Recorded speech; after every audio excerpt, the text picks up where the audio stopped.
নির্বাচনের হাওয়া বইছে রাজনীতির অঙ্গনে। এরই মধ্যেই প্রথম দফায় ২৩৭ আসনের সম্ভাব্য প্রার্থী তালিকা প্রকাশ করল বিএনপি।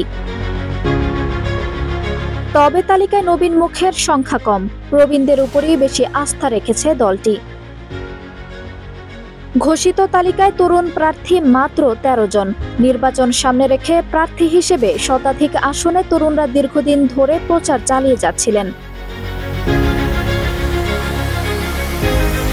প্রার্থী করার ক্ষেত্রে দলের বিভিন্ন পর্যায় থেকে তরুণদের মূল্যায়নের আশ্বাসও দেওয়া হয়েছিল, কিন্তু ঘোষিত তালিকায় তার তেমন প্রতিফলন দেখা যায়নি।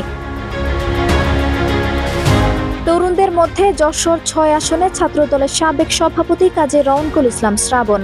এছাড়া রয়েছেন বরিশাল ৪ আসনে স্বেচ্ছাসেবক দলের সাধারণ সম্পাদক রাজীব আহসান, ভোলা ৪ আসনে যুব দলের সাধারণ সম্পাদক নুরুল ইসলাম নয়ন, ফরিদপুর ৪ আসনে কৃষক দলের সাধারণ সম্পাদক শহীদুল ইসলাম বাবুল,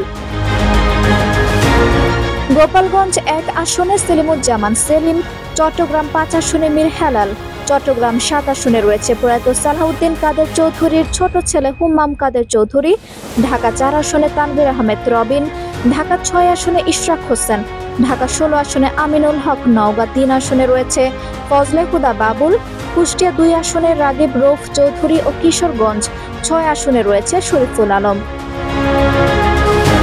অন্যদিকে ধর্মীয় ও জাতিগত সংখ্যালঘু সম্প্রদায় থেকে মনোনয়ন পেয়েছেন ৪ জন।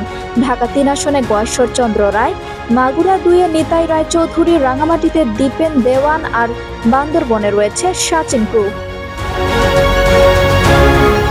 এই তালিকায় আছে এক আবেগ ঘন দিগও, প্রয়াত নেতাদের সন্তান ও পরিবারের সদস্যদের মনোনয়ন। প্রয়াত সালাউদ্দিন কাদের চৌধুরীর ছোট ছেলে হুম্মাম কাদের চৌধুরী, ব্যারিস্টার জমির উদ্দিন সরকারের ছেলে ব্যারিস্টার নওশাদ জমির, আর সাবেক সংসদ সদস্য সালাউদ্দিন আহমেদের ছেলে তানভীর আহমেদ রবিন এবার ধানের শীষের প্রার্থী। তবে এই তালিকায় বেশ কিছু নতুন মুখ পেলেও ৬৩টি আসন ফাঁকা রেখেছে বিএনপি সম্ভাব্য শরিক দলের জন্য।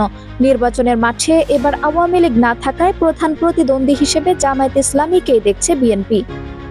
আসন্ন ফেব্রুয়ারির ভোটকে সামনে রেখে দলটি এখন বৃহত্তর জোট গঠনের পথে এগোচ্ছে, যেখানে নবীন প্রবীণ নারী পুরুষ ও সংখ্যালঘু প্রতিনিধি মিলেই গড়ে উঠবে বিএনপির নির্বাচনী সমীকরণ। আঞ্জুম হক আরবি, নাগরিক প্রতিদিন।